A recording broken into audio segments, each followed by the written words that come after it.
going on, everybody in the world? Your friendly neighborhood Eric Bourassa here, and today I want to talk about diminished seventh arpeggios. I was going over this with a student last night. He's like, I think I heard this in an alter bridge song, and I was like, yeah, all they're doing is they're taking a seventh arpeggio, a diminished seventh arpeggio, and moving it up the fretboard. So first I want to show you a couple of cool patterns, and then we'll kind of talk about the theory behind it. So the first, and this is a really common like sweep picking arpeggio, it goes like this. Okay, so we're doing 4th fret, hammer on to 7 on the 3rd string, then 6 on the 2nd string, and then 4, 7 on the 1st string. So it's cool because you got 4, 7 on strings 3 and string 1. So that's a nice little shape, and then you just fill it in with that 6 in between on the 2nd string. And then with the picking hand, we're going to go down, hammer, down, down, up, pull off, up, up, and then it starts over.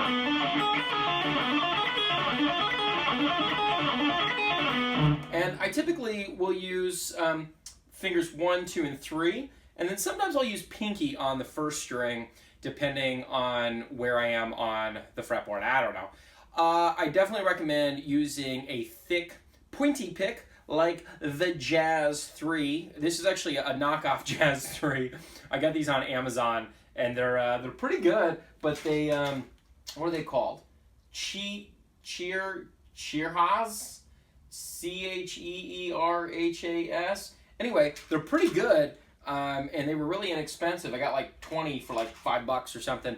However, they do seem to wear down faster than an actual Jazz 3 pick. So there's your trade-off. Like always, you get what you pay for, which is why this video is free.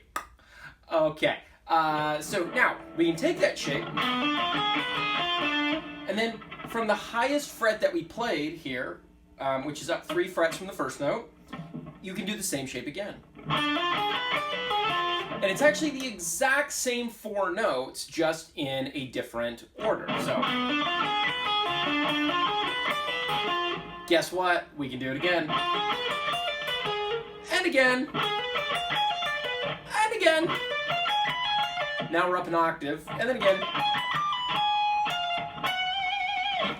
And you can resolve any one of these arpeggios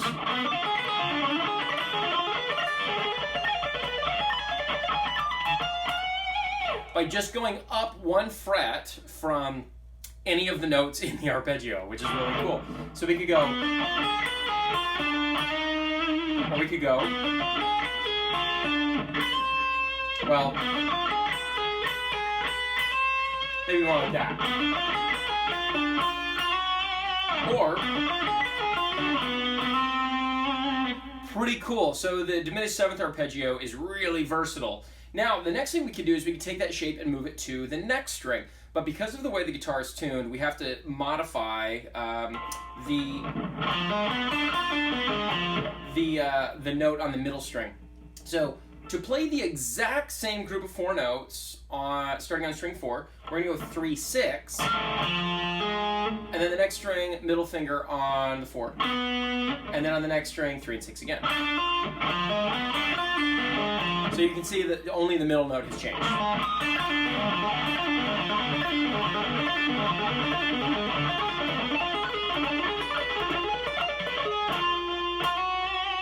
And same resolution applies. You can just go up 1 fret from any one of those to resolve to the note of your choice.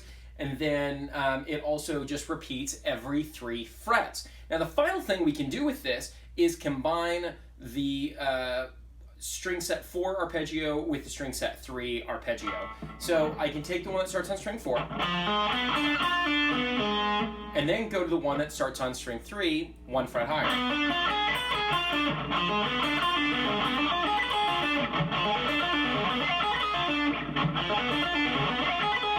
Right? And then we go up 3 frets from the original and we repeat the whole thing.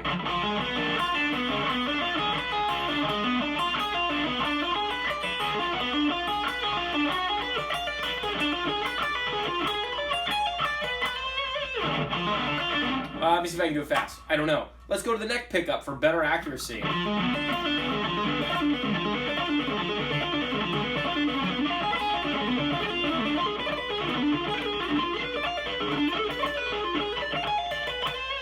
Not a great performance, but you get the idea. So that's kind of what you could do with these arpeggios. Boy, after an hour and a half of warming up, you'd think I'd be able to play that a little bit better. Okay. Now let's talk about kind of why this works. So a diminished seventh arpeggio is the interval of a minor third over and over again. So let's say we are starting on this F, where we were. So F, up 3 frets, which is the interval of a minor third. A flat, up a minor third. B, and then D. Okay, so F, A flat, B, D. Now, if we go up another 3 frets, we're right back at F. So the notes are equidistant from each other and repeat every 3 frets. Thus, any shape that you do will repeat exactly up 3 frets. Pretty cool. And so there are actually only, like here's a diminished 7th chord. Okay. Comprised of, no, that's where we want to be if we want to start on the F. Starting there. So, those 4 diminished arpeggios, diminished 7th arpeggios are really the same. So F diminished 7 is the same as A flat fully diminished 7, same as B fully diminished 7, same as D fully diminished 7. They can be used interchangeably. That means if we go up 1 fret, and then we take that pattern and move it up every 3, there's another 4 diminished 7th arpeggios, but really they're all the same. Then we can go up 1 more fret and do that one as well. Right? So essentially, you only have 3 fully diminished 7th chords. That's it. There's only 3. I mean, technically, are there 12? I guess you could call them 12. But since it's 4 and 1, 4 times 3, 12. That means wait, I'm confused now.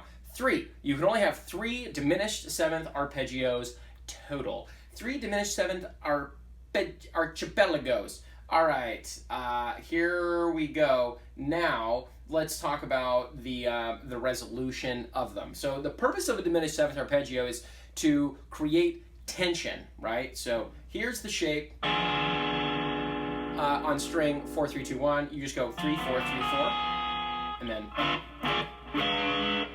and then on the next string, the fully diminished 7th chord is going to look like this. So it'll go 3, 4, 2, 4.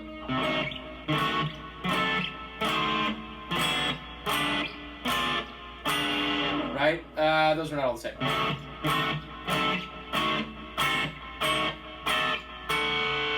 So that's a great exercise right there, just finding the same diminished 7th arpeggio chord on string set 5 and then on string set 4 and actually playing them as chords. So here's our F diminished 7.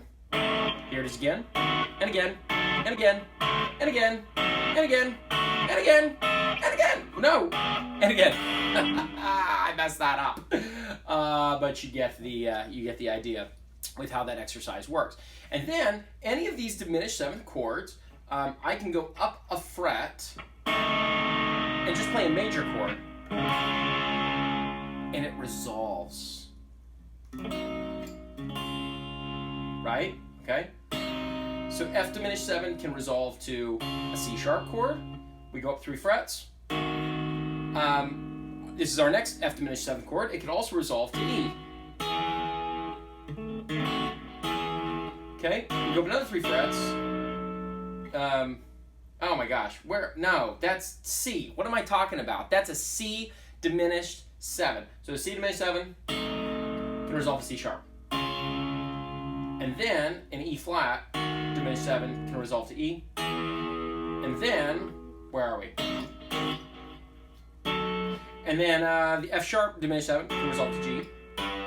And then the A diminished 7th can resolve to B flat. Right? So any of the diminished 7th, that's just an easy way to resolve them. You just go up 1 fret.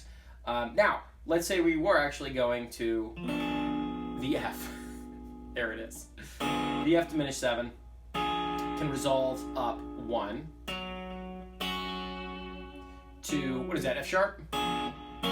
Right, obviously just up a half step. So that's the rundown on diminished 7th arpeggios. I did not really prepare for this other than I was working on it with a student last night, so this was all just kind of on the fly.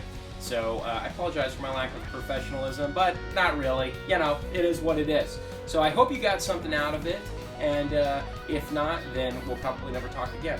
And if you did, then maybe we'll meet someday. I have been Eric Bourassa. This has been my Laguna LE 924. So fun. I forgot how much I love this guitar. I might do a video just on this beauty that I've had for 10 years that nobody knows about. And I will see you guys next time. And as my great aunt